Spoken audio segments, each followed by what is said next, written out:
Bonjour à tous et à toutes. Aujourd'hui, nous allons faire un focus sur le capteur d'ouverture sans fil, sans pile N-Océan de Nodon, ce produit que vous avez là. Je vous dis tout en 2 minutes, tout ce que vous devez savoir sur ce capteur, comment l'utiliser et comment faire des économies d'énergie grâce à lui. Nous avons ici notre capteur d'ouverture de porte-fenêtre N-Océan de Nodon. Le fonctionnement est très simple, nous avons un aimant que l'on va installer sur l'ouvrant. Et lorsque l'aimant est proche du capteur, la porte est fermée, il détecte une porte fermée et la porte ouverte.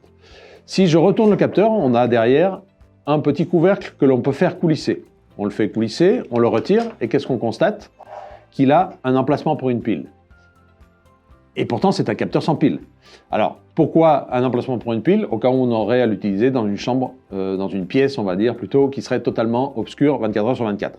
Par contre, si on va l'utiliser à un endroit où on aura quelques heures de lumière naturelle ou de lumière artificielle au long de la journée, eh bien c'est suffisant, car le capteur va ainsi accumuler assez d'énergie pour après fonctionner plusieurs jours dans l'obscurité totale. L'appairage est très simple. On a un bouton ici, on met notre centrale domotique N-Océan en mode appairage, on clique une fois sur le bouton et le capteur est appairé. Avec quelle centrale domotique est-il compatible? Avec plein de centrales domotiques N-Océan. Je peux citer par exemple iDomus, je peux citer JDOM, Enki, Overkeys, UbiWiz et encore plein d'autres. Donc voilà pour ce capteur. En plus, un gros avantage de la technologie N-Océan, c'est qu'on peut appairer ces capteurs directement avec des actionneurs N-Océan sans passer par une centrale domotique, si on souhaite le faire ainsi. Donc c'est très intéressant parce que là, par exemple, pour faire un appairage entre les deux, entre ce capteur et cette prise, pour piloter, par exemple, un radiateur électrique. Ce qui fait que quand la porte s'ouvre, le radiateur s'éteint, et quand la porte se referme, ou la fenêtre se referme, le radiateur fonctionne à nouveau. C'est justement ce que je vais vous montrer tout de suite après, comment appairer les deux. Et vous allez voir, c'est très simple, très rapide, et ça fonctionne très bien. Maintenant, nous allons appairer très simplement notre capteur avec notre prise.